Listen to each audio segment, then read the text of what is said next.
Welcome to the maiden voyage of the Crypto Power Hour, powered by Solum Global, with your host, the founder of Solum Global, Kirk St. John's, crypto's most interesting man, and of course, Antonia Moss, the Crypto Queen, and the Crypto Bros, Lance Migliaccio and George Ballantyne. This is your ultimate deep dive into everything crypto, blockchain, and decentralized finance. Whether you're a seasoned investor or just stepping into the world of digital assets, we bring you expert insights, top interviews, exciting new projects, breaking news, and game-changing innovations. We're shaping the future of digital assets. No hype on this show, no fluff, just real talk, real strategies, and real opportunities in the world of crypto. Because on this show, in crypto, we trust. Well, I hope you guys are excited to be here like I am. Of course, this is the first in crypto we trust show with the Crypto Power Hour. You know, I'm excited in the fact that we're presenting something that I think is unique. It's a high quality product. We're going to have the right interviews, the right information. And of course, it's all powered by Solum Global. Kirk, let's get some background first. Let me ask you first, and then I'm going to go with Antonia next. Give me some background on yourself, just so the audience knows who you are. Sure. Yeah. A long career in technology in general. I was fortunate enough to be around with, what they call Web 1. We were some of the early people getting folks online back in the days with AOL and Earthlink and dial-up access. Was around when that went to fiber optics and things of that nature. And so, got to see all that early stage internet development. The next season of my career was, once everybody was online, what do you do when you're online? So it was e-commerce and websites and, a variety of different applications that you could access and manage over the internet. Probably the biggest one I was involved with was the U.S. electronic health record system. So, all the doctor offices and how the insurance companies and physicians and people work together. And then early on in the crypto days, when Bitcoin first started to kind of come out and people were saying, hey, what's that? I got turned on to it. And like probably most of the other people that are watching this show, I just said, I love this. This is going to be awesome. And I'm super excited to be part of history when we're going to go from, Web 2 to Web 3. We're moving from the internet to the blockchain. And being around that and in that and part of that has been, really exciting for me. Well, listen, a lot of people know you from our show. We've had you on the Big Mig Show, of course, on Rumble, which is going to be the home base of this show. And we're going to be, just for the audience, just so you know, we'll be airing this show at 3 p.m. on Wednesdays and Fridays. Antonia, you're new to the team. Yeah. Of course, I've gotten to know you just recently, but give the people a little bit of your background. I'm sure they've already figured out that your accent isn't from the United States. Yeah, so as you say, I'm from London originally, but much happier to be in the US, especially now. My background's a bit different to Kirk's. I mean, I started in institutional finance. I did macro markets, so FX rates, inflation at JP Morgan. Prior to that, I studied at Cambridge University. So those are my little institutional things. Well, listen, of course, we appreciate that. And you're not new to crypto, and that's what makes this show so great. There's so much knowledge. Wow. George Ballantyne, number one, I want to thank you for all the hard work you put into creating the studio. You did an amazing job. We've gotten through all the little things that happen as you're setting up a new studio. But listen, man, you and I aren't new to crypto. We've been pumping crypto on the Global Finance Forum. We've been doing it on the Big Mig Show. We're fully entrenched. Maybe give everybody, I'm sure everybody knows you already, but let's give the audience that may be tuning in for the first time a little background. All right. Listen, I'm George Ballantyne. I'm a producer and co-host of the Big Mig Show and producer and one of the co-hosts of this show. But from North New Jersey, hopefully to be transplanted to Florida real soon, if you know what I mean, guys. Real soon. I feel you, literally. But, listen, I was just in Florida a month building the studio, but I got to give a shout out to my brother back there who you don't see, who's helping out with production. He goes by the name of John Kirk St. John's. He's back there. Hopefully we'll get a camera on him one day. I just got to get him to wear a shirt. He likes to walk around without a shirt, but, It's true. And some pants would be I think appropriate. I thought by Yeah. putting a pretty British, hot British woman on a show might entice him, but it didn't work. So No, I don't know. I feel John Kirk's the winner here. You know, I'm hoping we're not going to have any of those Zoom moments. We don't need any pantsless episodes to go viral here for the Crypto Power This is Hour. not CNN. Not This the is stuff We're going to be One, for hesitant. sure. We're going to wait till we've got a lock-in on pants for John Kirk. Of course, you guys know me from the Big Mig Show and, of course, Global Finance Forum. We've been doing this for a while. I'm not new to this. I'm not new to crypto. Of course, finance. I have some background in finance. Years ago, I worked at different brokerage firms. So I can tell you that we're going to be bringing it to you the way it's supposed to be, just like our regular shows, all about the facts and the evidence and the real stories. We're going to dig down deep, but we're also going to educate you. We don't want to think we're going to speak over your head.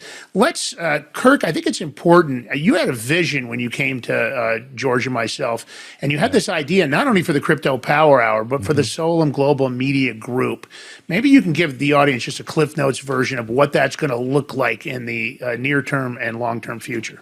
Sure. Even with something as simple as Solem, Global, a stable coin, and, gold redemption and stuff that relatively within crypto is simple to understand.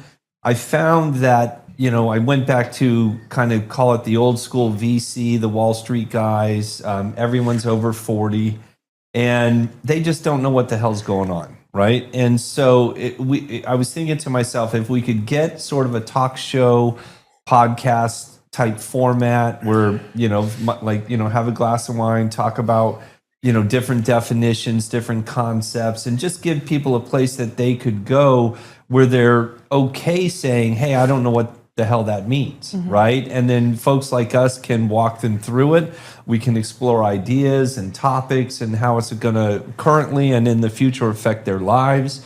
I thought that would be really cool. And then everyone's looking for the next Bitcoin, right? Everybody wants to know what's going to be the next cool project. And whether that's a blockchain-based project or a coin project or a meme or, an NFT, whatever. We wanted to give people an opportunity to come on, get in front of the camera and tell us about themselves, tell us about their project, tell us, about what they're up to. And maybe we can help promote, some of these really cool and innovative things that are coming out of blockchain and crypto and get it out in front of the public so people have a chance to look at it, touch it, feel it, and get to know what's going on. So it's really an informational show, and we want people to be, happy and educated, I think would be the way I'd say it. And I think what you described is so needed in the industry. I, of course, as usual, am digging into all the other shows to look at what's available. And not only do I think that they lack production quality, but I also feel like the information often assumes that people know what they're talking about. When they talk about a strategic reserve, or they're talking about Web3, or they're talking about decentralized finance. And I think it's difficult sometimes for people. And of course, nobody wants to feel like they don't understand, but this is a completely different language. You almost have to really dig in so you understand the definition. So on this show, I just want you to know, we're going to try to be very clear about things. We might even at moments sound like we're remedial, but the idea is so that we're not speaking over your head. But, that leads me to what I want to ask you about. I've heard some stories that you have presented. I don't know how much we can talk about, but you talked about strategic partnerships and the Crypto Power Hour. You've also talked about sponsorship opportunities, that you're going to be looking for some blue chip sponsor relationships with different companies in different verticals. So first, can you tell me about what you mean by strategic partnerships, and then go right into what the sponsorship opportunities might look like? Yeah. So, as an example, we've got a guest that's coming on probably in our next, couple of weeks shows. They're doing a super cool AI coin, and, they're veterans of the crypto space, names everyone will recognize. And we're going to bring them on and talk about, how their project is going to affect the intersection of AI and blockchain. Right. So that's something we're going to do with them. Right. We're going to partner with them. We're going to, be basically investors in the coin and in the project. Everyone you see on the show, I guess I should say that everyone you see on our show is someone that Solem as a team has invested in. Right. So we're bringing projects to bear that we believe in. If we didn't believe in them, we wouldn't be here. Right, doing it, but we will bring some in, right? And so these are going to be what we think are cutting edge or really convenient or really useful projects, platforms, coins, and things of that nature. And those are the type of people and projects we want to partner with. So that's going to be like the strategic side. You know, you'll hear names like Rumble and Truth Social and Base and da da da da da as we go along. So strategic partnerships, I think, are going to be the foundation upon which we build.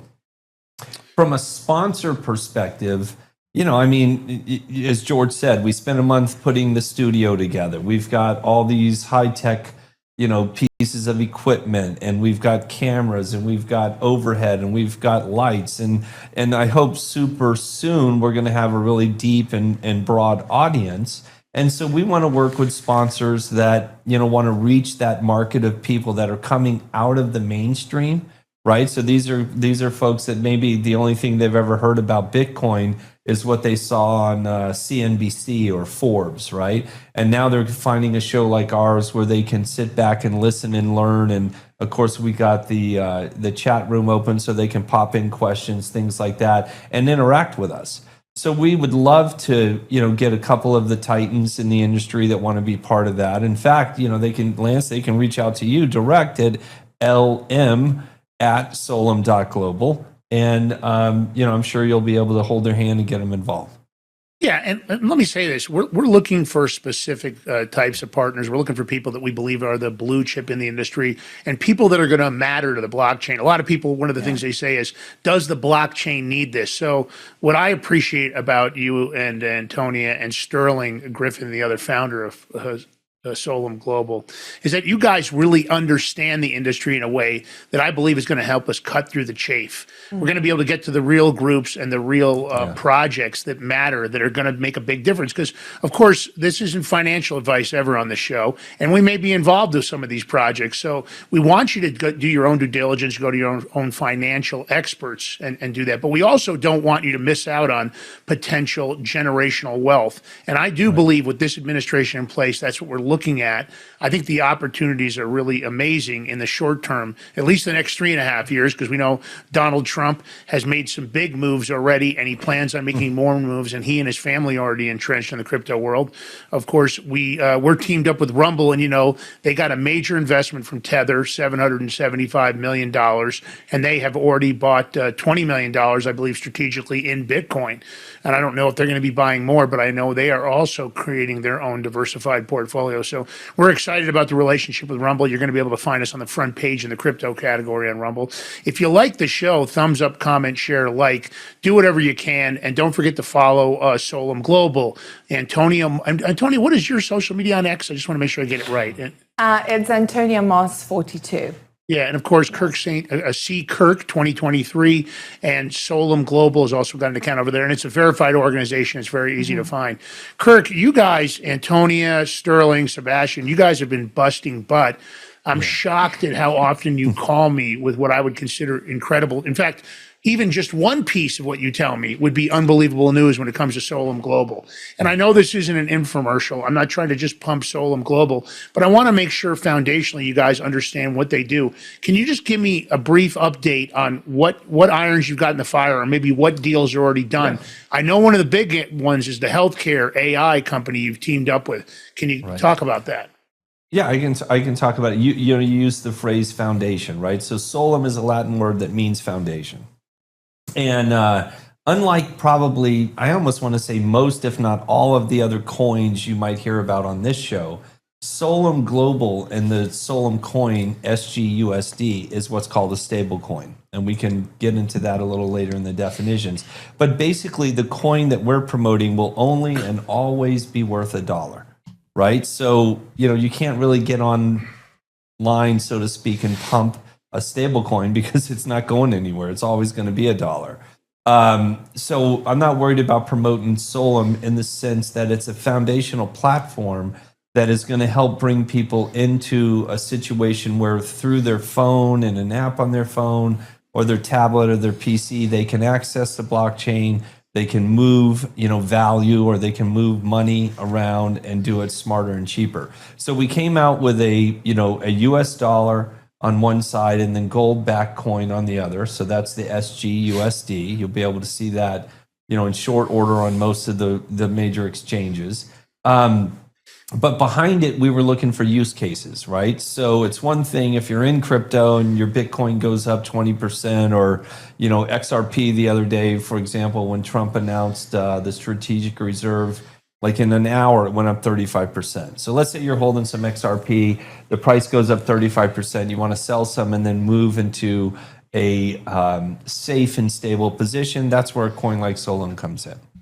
But once you're in the coin and you're thinking about it, how can it be of use, right? I go back to the early days of the internet. Most people didn't know what the hell the internet was, but once they heard about email, they understood that. It was, oh, well, that's simple. I can send a message to grandma and I don't have to lick a stamp in an envelope. So that was kind of like the super app for the internet that everyone got onto.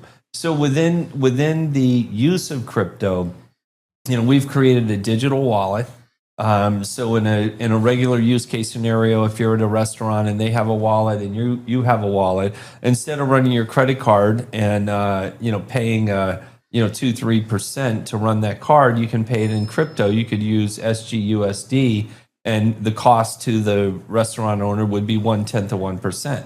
So when Tony and I went to the wonderful Flagler Steakhouse a couple of nights ago to meet a friend, and the bill was like $960. So that's $1,000. Was delicious. It was Whoa, delicious. whoa! I never got taken to the Flagler Steakhouse, Kirk. I'm very Well, special, George, I must say. It was really our I'm guest. telling you, We'll go next I'm time. going on strike. Who, just me and you? Okay, good. Yeah. Done. So It's like a deal. it's $1,000 bill, and I'm gonna guess the Flagler Steakhouse connected to the Breakers Hotel and whatnot. So they're probably paying 2.5%. So to run that bill cost them $25. Had they done that with the Solum wallet or the outcoming soon the X wallet, because Elon's working on it, it would have been 1/10 of 1%. So let's do the math. 10% is $100. 1% is $10. 1/10 of 1% is $1. So instead of $25 with MasterCard, it's $1 with Solum. So that's the use case base 101. But after that, you look at major industries and who's moving money. And here in the States, one of the primary movements of money is from the insurance companies, whether that's federal, state, or commercial, to the doctor who's doing whatever to you. So whether you're having open heart surgery at Johns Hopkins, or you're having a baby, or you're going to see a general practitioner, or you're getting a orthoscopic knee surgery, somebody's paying for that, and that money currently is moving over, call it Web 2. So what our interest is to roll out the electronic health wallet. It allows payers, again, federal, state, commercial, to pay the physicians, hospitals, networks, whatever, that are doing the procedures on people. And of course, all that's immutable. It's on the chain. We can, go back and see who's doing what. And there's a million use cases for that. So what we're really talking about is building a foundation that allows all of that activity that's going on right now over the internet to get moved on chain and connect with some sort of a token, some sort of a coin, and some sort of a wallet. So that's sort of the Solum update.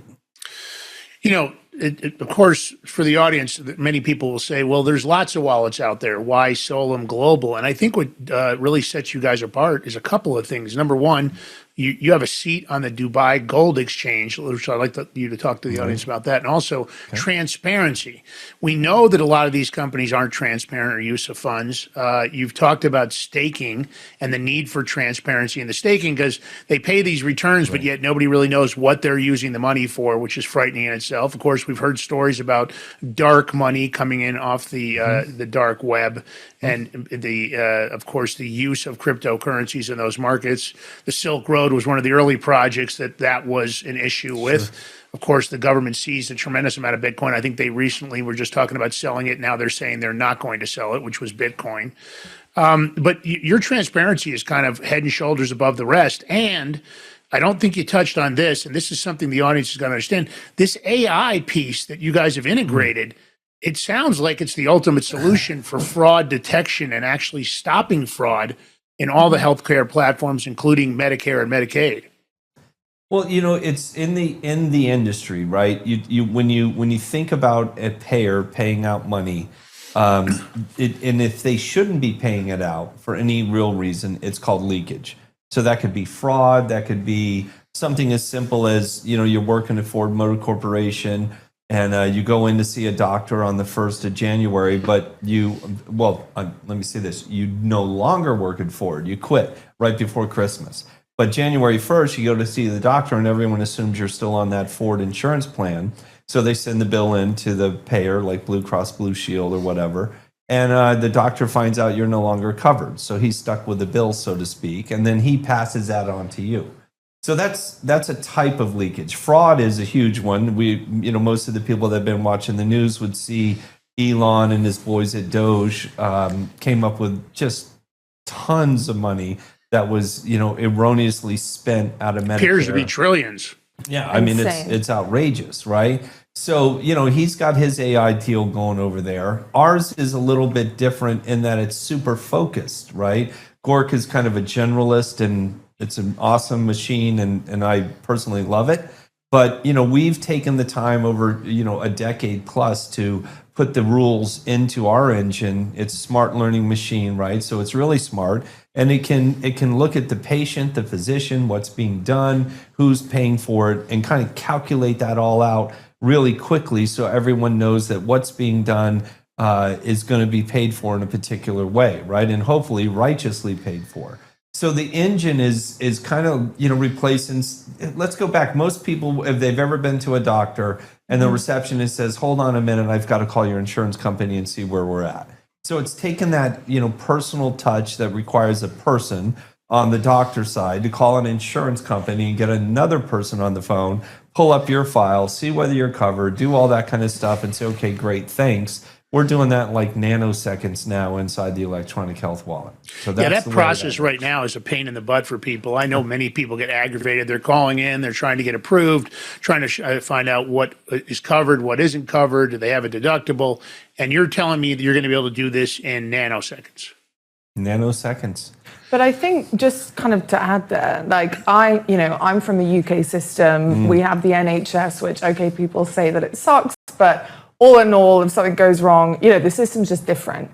But I think, Lance, what's kind of interesting, what definitely was for me upon kind of hearing of this project, and I was like, wow, okay, this is literally revolutionary. Right. It's because you look at the US healthcare industry, it's a colossal beast. Even if you kind of try and optimize one element of it, it's the magnitude is crazy, and it is just so inefficient. So I think as well, people who are kind of coming into this, who I'm hoping we can kind of connect with, are people who actually just see systems as they are, even if they don't really know much about what is crypto, what's a stable coin, Bitcoin, whatever their views, they actually just see this as a perfect use case of this new technology. And I think that's really what Solum achieves. Yeah, that's a good point. Yeah. Even in the UK, well, thank you. It's a great point. So even in the UK, you have a payer, which is primarily the government, and then you've got your local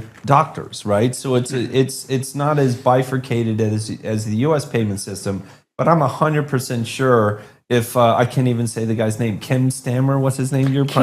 Keir Stammer. Don't worry, I don't think you need to know. Well, I'm just saying, if he would let me and Elon come over and him. run some numbers, he's basic, He's something. So the point is, if they gave us access to their files, we could go through, screen what they've done, and come up with all kinds of efficiencies. And that's the beauty of the machine. And it's super smart. So happy to be part of it. Yeah, and I think your timing is perfect. Of course, with the amount of fraud that's being uncovered by Elon Musk and his team, I think that people are fed up. The theft and the fraud seems to be so rampant. Of course, it seems like both sides of the aisle are trying to protect what I would consider their cash cow. We've heard a lot of horrible stories, and Medicare and Medicaid are definitely part of it. And we want to see that that's not going to continue to go on here. So I think your guys' timing on what you're doing is perfect. Listen, and Tony, I just have to ask you before, I know we're going to take a short break here in a minute, but I want to ask you, you could have hitched your wagon to a lot of companies. You chose Solum Global, I imagine, for a number of reasons after deep thought. And I know the team's super happy that you decided to sign on. Was there any one thing about Solum Global that you really just made you feel like you were home? Feel like I was home. I wasn't expecting kind of that spin out from it. I think that feeling is hard to really put like one specific thing on, which I usually hate when I'm asking questions. I think usually when I'm analyzing companies, because post JP Morgan, I've worked with different startups, in the Web3 space, AI space, and a bit of health tech. So that all kind of culminated together in a nice way for me. But I think it was like a real action plan to kind of having a proper proven use case in a dramatically expanding industry. And plus, I really, really personally believe in the people steering the ship.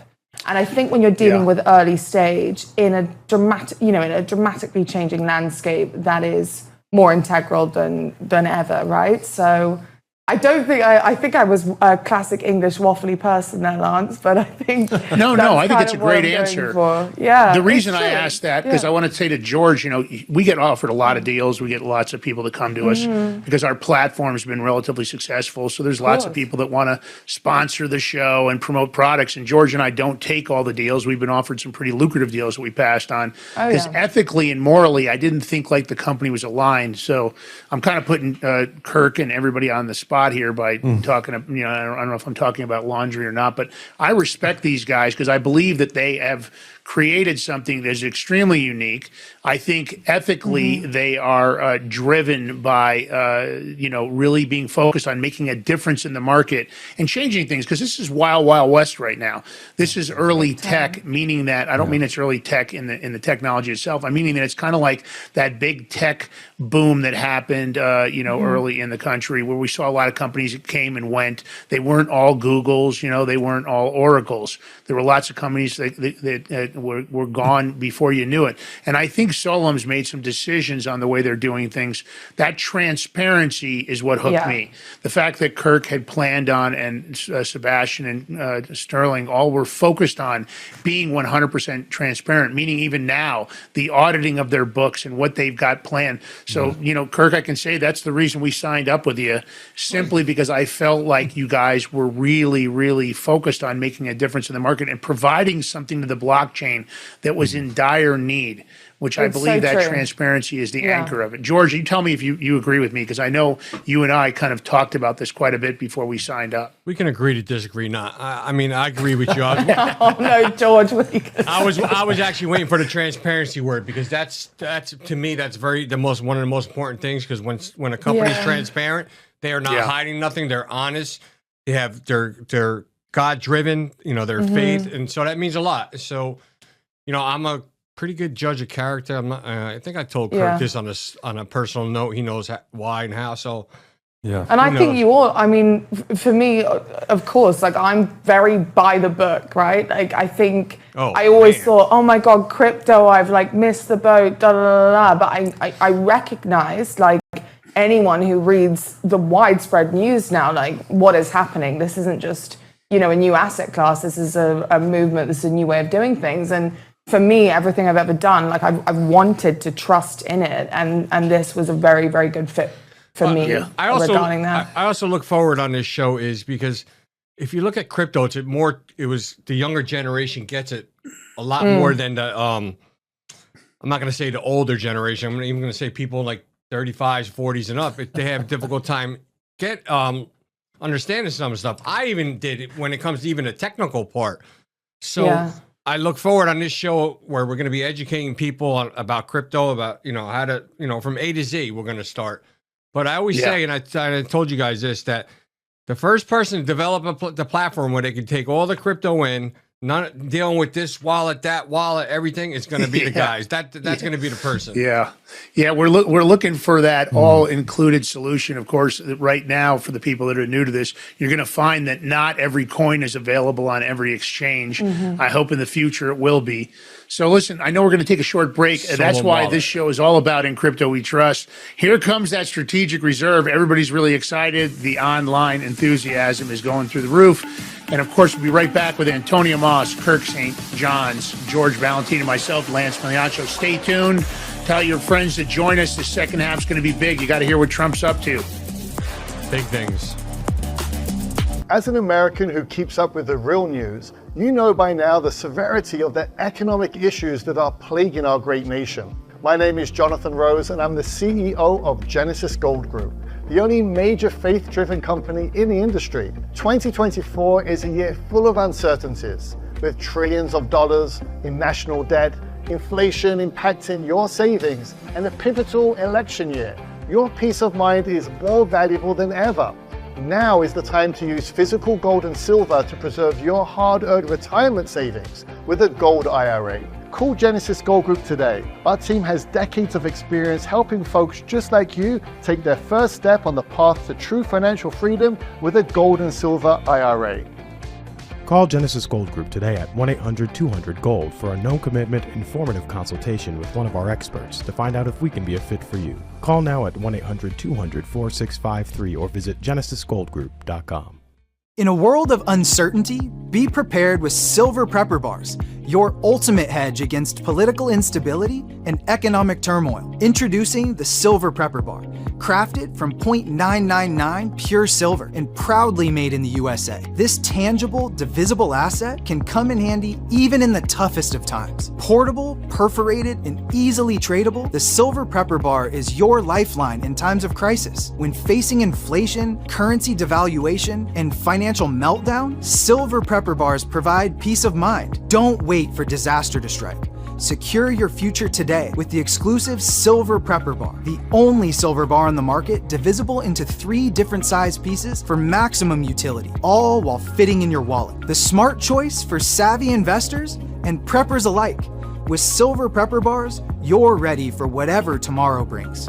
Hi folks, I'm here today to introduce you to the Prepper Bar from PrepperBar.com, the most unique precious metals product we have seen in a long time. These 62-gram bars are perforated and easily broken down into your choice of 3 different sizes to fit a multitude of needs. Whether it be from asset protection from inflation, economic turmoil, or its unique utility for barter and trade, the Prepper Bar makes a perfect gift for all the precious metal lovers out there. Exclusively made here in the USA and selling out fast. Available in both gold and silver, these slim Prepper Bars fit neatly in your wallet, and their utility enables use in any situation. As gold and silver prices continue to surge and top economists predict upcoming shortages, now is the time to secure your precious metals in the form of Prepper Bars. Go to PrepperBar.com now and place your order before supply runs out and prices go up. All payment methods accepted. Order your Silver Prepper Bars now at PrepperBar.com. Silver Prepper Bars, ready for whatever tomorrow brings.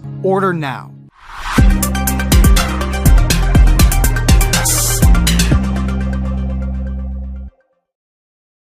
All right, welcome back to Crypto Power Hour with your host, crypto's most interesting man, Kurt St. John's, the crypto queen, and she's from Britain, so she gets the queen symbol there, guys. Antonia Moss, and yours truly, Crypto Bros, Lance Migliaccio, and George Ballantine. So we had some big news coming by this past week. Trump, he was blowing the markets up. He announced on Truth Social that U.S. Crypto Reserve will elevate their critical industry after years of corrupt attacks by the Biden administration, which by executive order, is he saying, on digital assets directed by the Presidential Working Group to move forward on a crypto strategic reserve.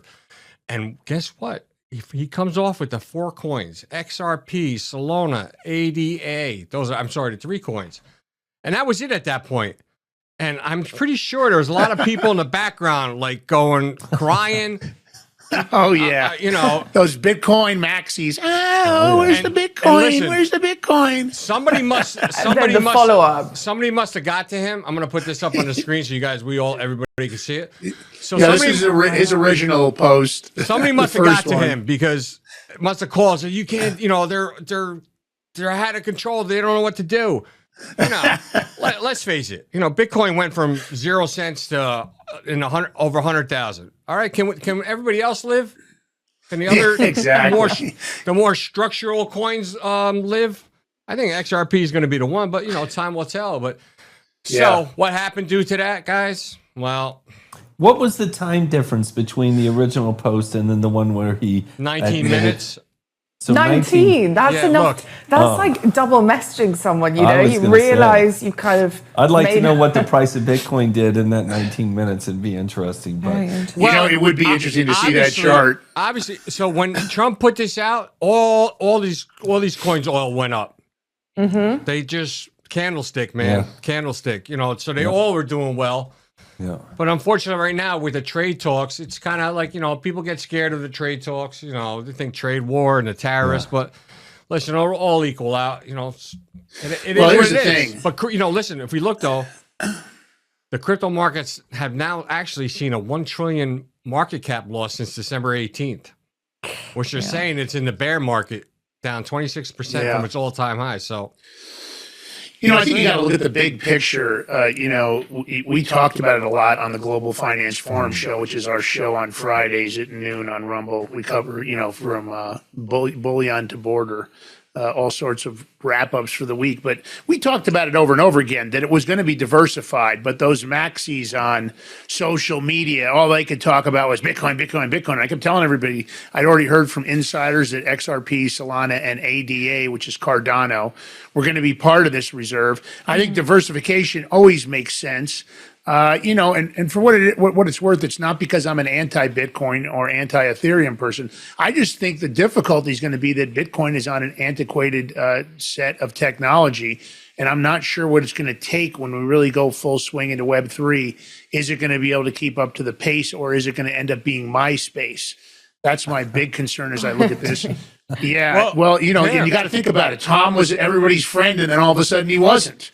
So, it's funny stuff, but, I believe you got some pressure right away from Junior on the Bitcoin and Ethereum. But again, I don't disagree that they should have Bitcoin and Ethereum in there. Kirk, your thoughts on this? Do you think it was outside pressure that made him pop out that second post so quickly? The reason I brought up that comment was, everybody's a market mover in some ways, right? So I think as I've watched whether it was early on when Trump was on X and then he got put off X and then he came back on X and he went to Truth Social. I think he's a maestro of communication. And he probably is aware of some of his own irks and quirks and idiosyncrasies and all that kind of stuff. So I think he knew full well that he was, and in fact, now that I'm even saying it out loud, of course he knew. It's not like he put out the first text with XRP and ADA and all that, and then said, oh yeah, by the way, I think we'll add Bitcoin. So before he even started putting out his little truth tweets, he knew Bitcoin was part of it. He knew ETH was part of it. But it's just a Trumpism to be like that, right? To create exclusivity and then, okay, we'll let you in. So, I just think it's very interesting that we're at a point in history where the United States federal government is talking about doing this. And it's like, Big Brother's buying into crypto. Yeah. And that's a pretty cool thing, regardless of who's in the basket with them.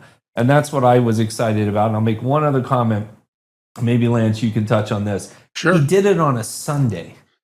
Yeah. Right, JP Morgan? Yeah.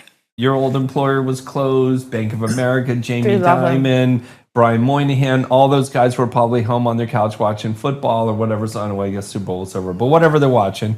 And Trump comes out, and it just proves that the blockchain economy is cooking 24/7, 365, and if you sleep, you miss. But I think these institutions, right, like part of my, subconscious due diligence into all of this was not just I piggyback off what JP Morgan or equivalent says, but you see now all of these institutions adopting it. So I've never even heard of subconscious due diligence.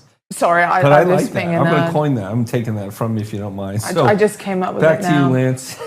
Yeah, well, and I agree with you. Number one, the timing was unusual, but for the audience, you have to realize that this is different.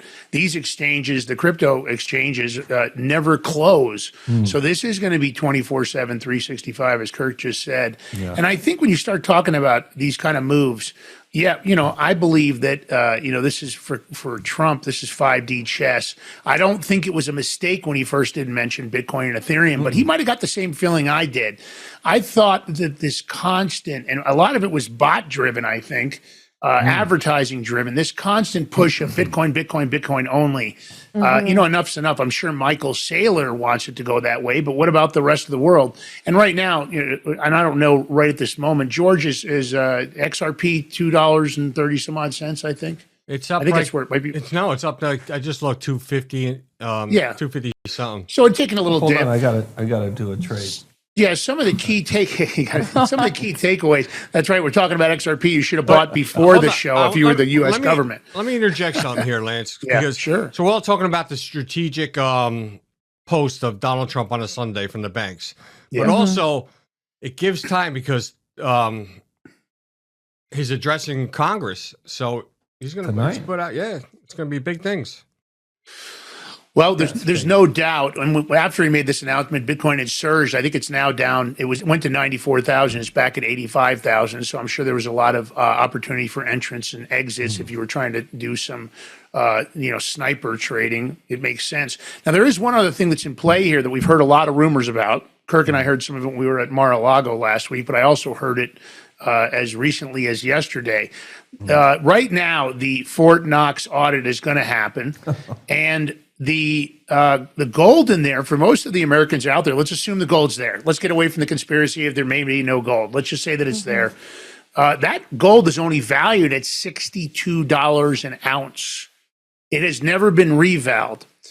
If you look at current pricing at 2,900 and change or wherever it is right now, maybe 2,850. I didn't look at the bullion pricing for the day.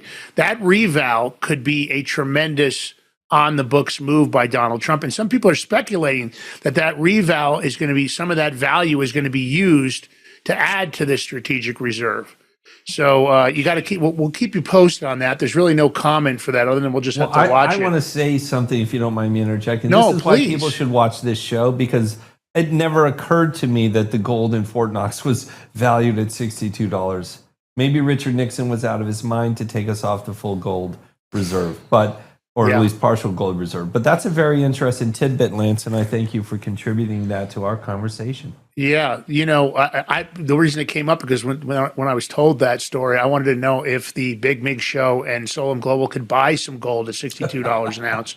I'd like to jump in there and get myself a couple of those big bricks they keep at Fort Knox at 62 an ounce. That'd be great. We can go and have a look at them. That'd be gorgeous. Yeah, exactly. We need to test them. We need a tester Is when we're in there. Geraldo Rivera going to be going in to do that? Kind of like If he is, that's going to be vault? frightening because his effects of going into the vaults, his reporting wasn't so great.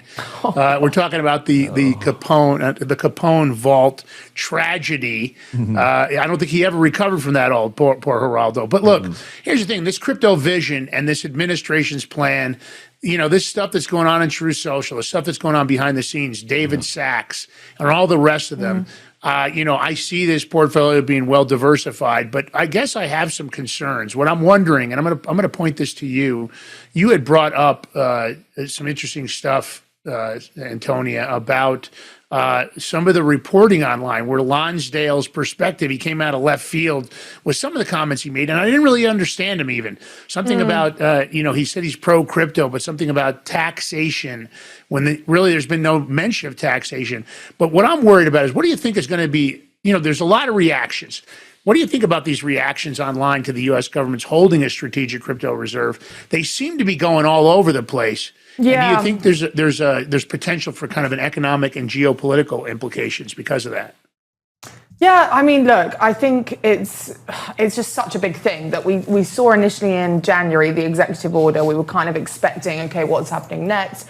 We've obviously got this, next level crypto summit on Friday. And this really now, I think most people, at least from my perspective, what I've seen online, etc., is just saying, okay, this is a great thing for the crypto market. As you mentioned before, it's not just Bitcoin. It's showing the prominence of other coins, the use value of those. But we are seeing some pushback. So Joe Lonsdale, who he, usually is a big crypto supporter. He's a big Trump supporter.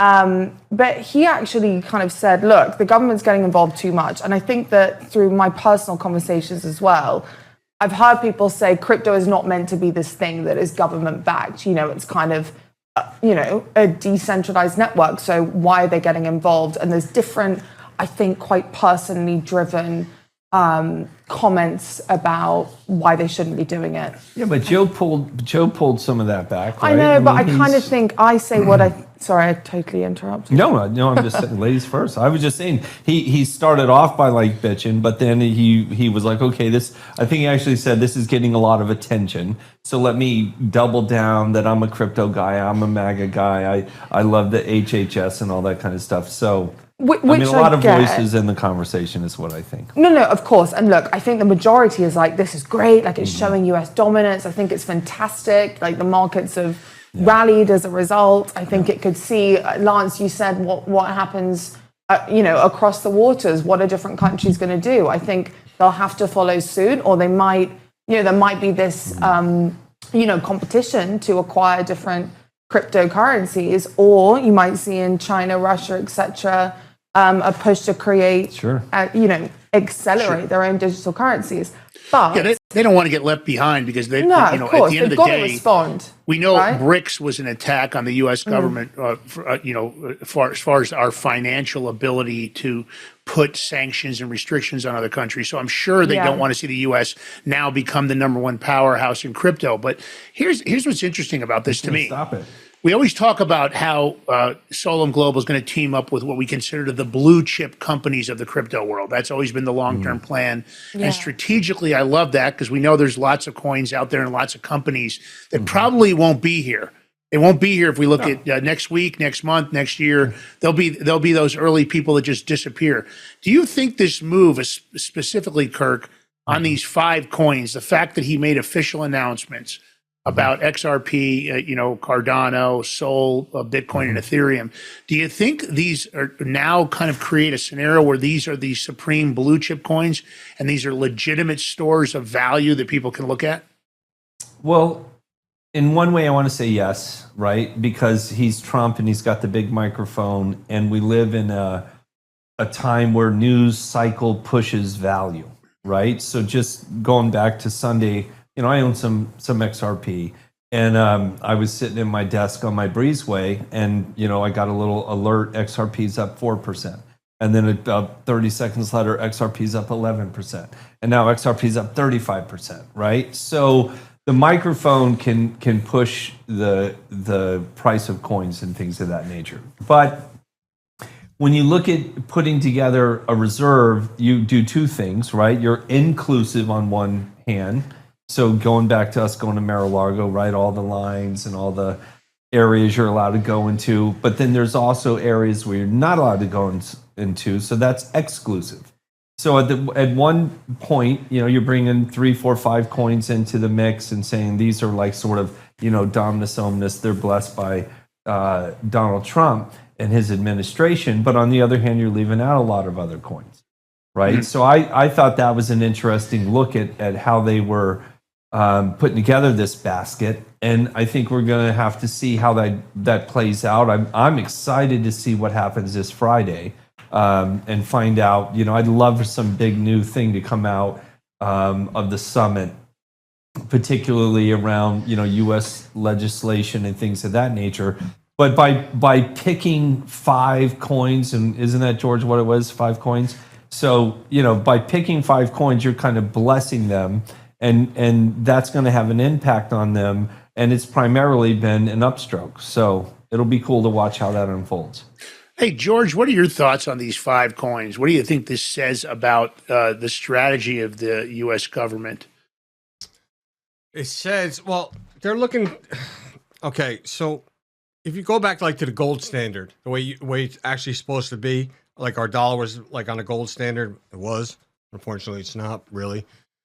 Gold holds its value. Like it's nothing trumps gold. So you got to look at that in the crypto market too. And I think the coins that he chose are in that standard, just but in crypto.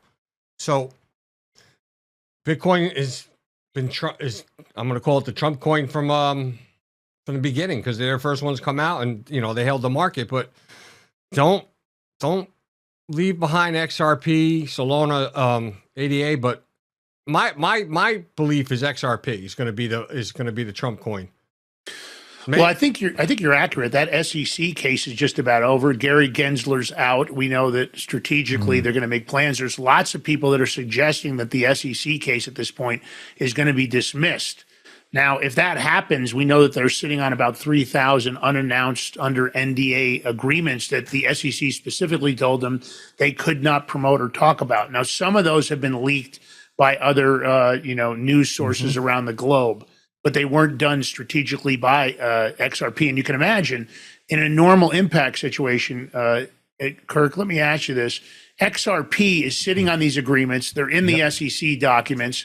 Nobody's talked about them. And normally good news for press releases in a company, whether it's Solum Global or Binance or Coinbase, normally you'll see a press release that talks about one piece of good news. What do you think the impact might be when XRP is finally able to talk about these 3,000 plus different contracts and agreements they've got with governments, institutions, and otherwise? What do you think the impact of that's going to be on XRP? Any predictions?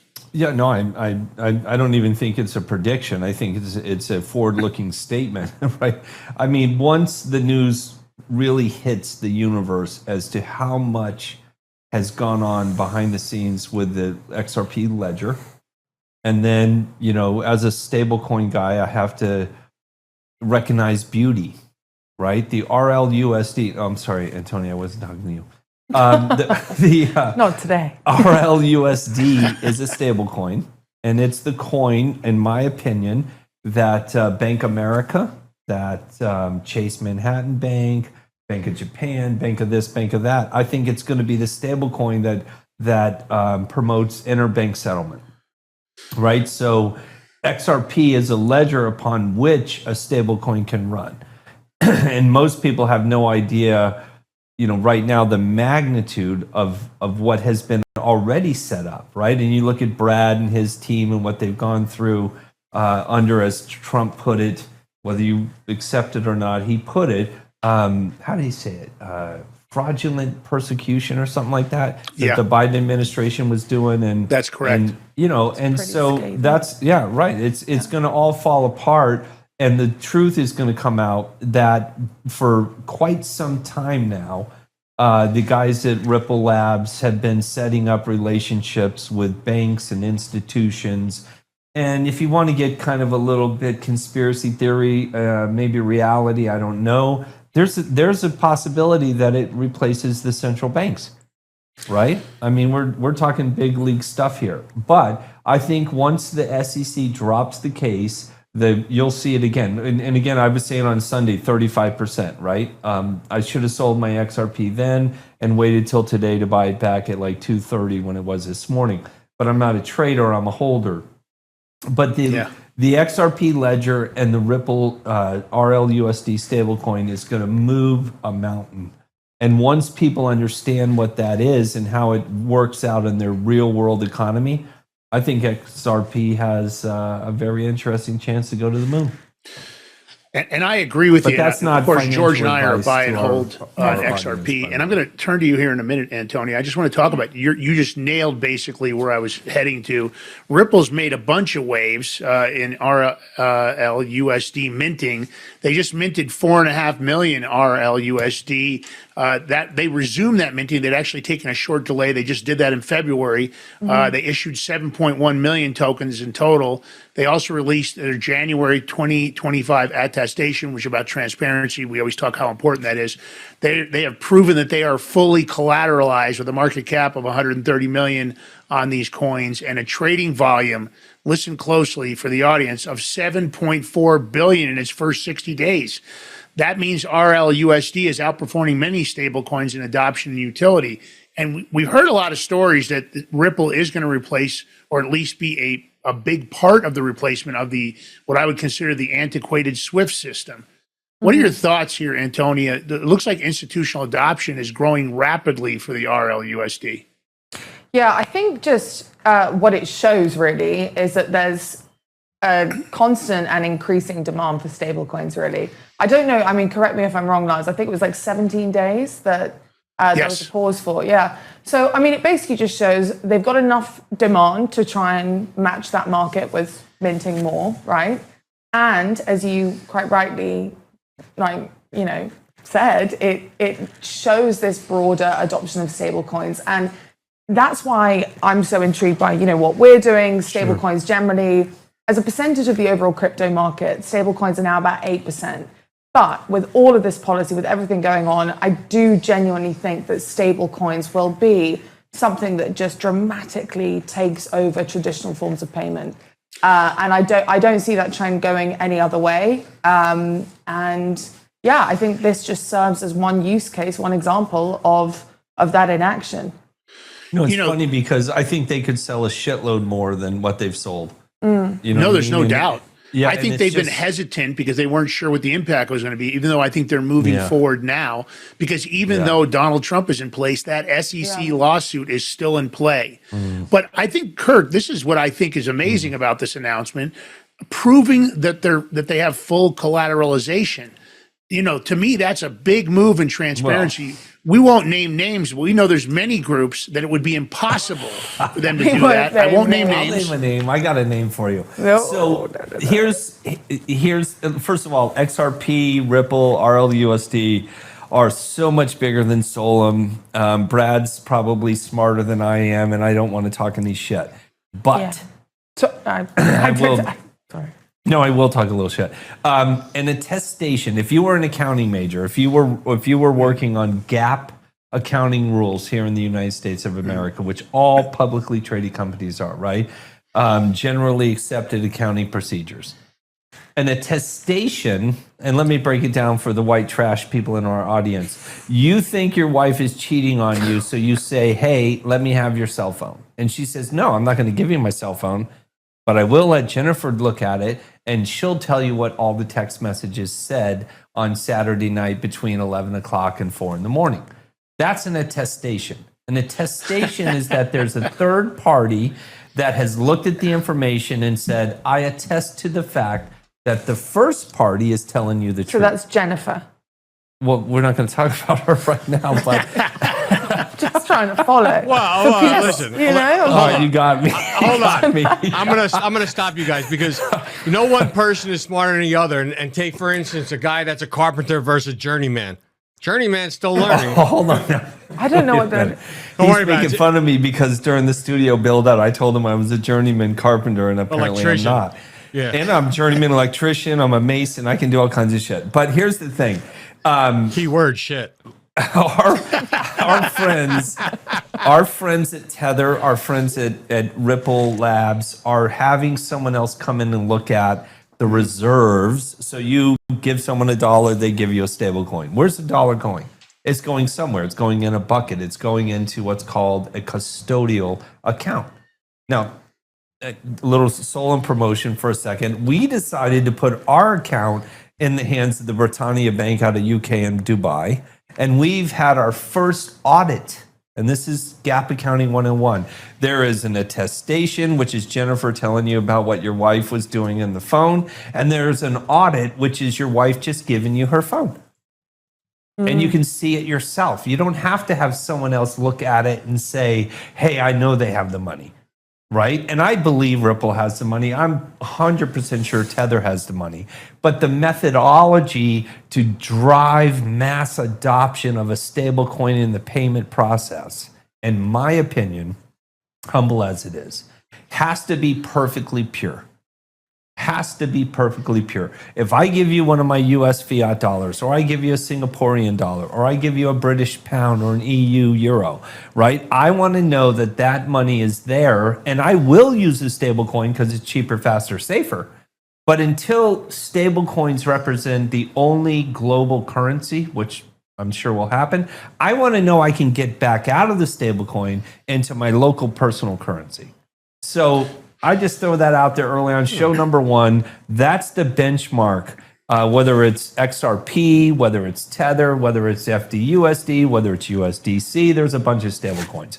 But Solem said, look, if you're going to give me $1 and I'm going to give you a coin, whether that's through an exchange, whether that's through personally or any other way, you have the right as the coin holder to know what we did, how we're doing it, where it's at, and can you get it back? Because it's you know, the expression we use is transparency proves liquidity.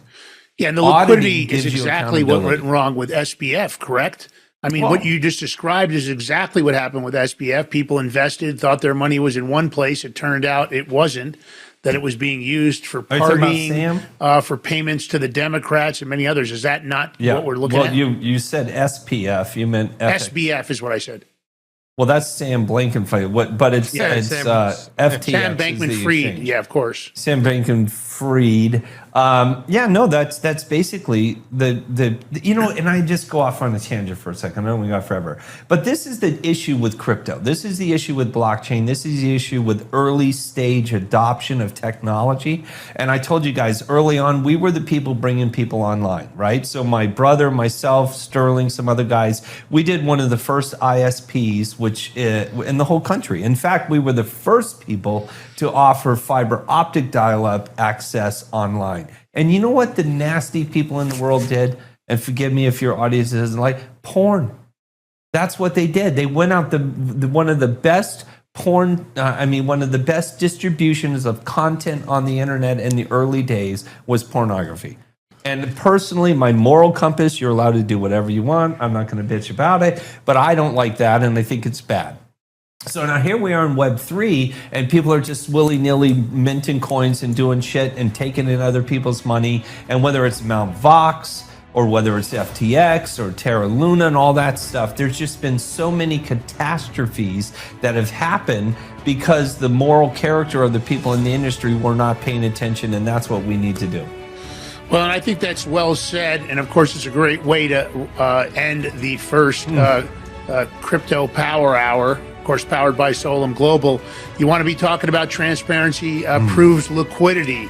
And of course, you can count on this show to prove that we're going to bring you the real stories and we're going to do the research so you don't have to, and we're going to help educate you. You're going to catch us here every Wednesday and Friday at 3 p.m. with Kirk St. John's, Antonio Moss, George Ballantine, and myself, Lance Migliaccio. And don't forget, if you like the show, thumbs up, comment, share, subscribe. You don't have to do a paid subscription right now. Just subscribe so you know when we'll be kicking off these episodes. Also, you want to follow our social media on X, Solum Global, the Crypto Power Hour. Antonio Moss, one more time, your handle on X. It's Antonio Moss 42. Kirk St. John, just see Kirk 2023. And of course, G. Ballantine, myself, Lance Migliaccio. We're out of here as we wrap up the maiden voyage of the Crypto Power Hour. Thank you for joining us. We appreciate it. In crypto, we trust. George Ballantine, last words, brother, on the way out the door, as always. We shall see you Friday at 3 p.m. Until then, stay frosty.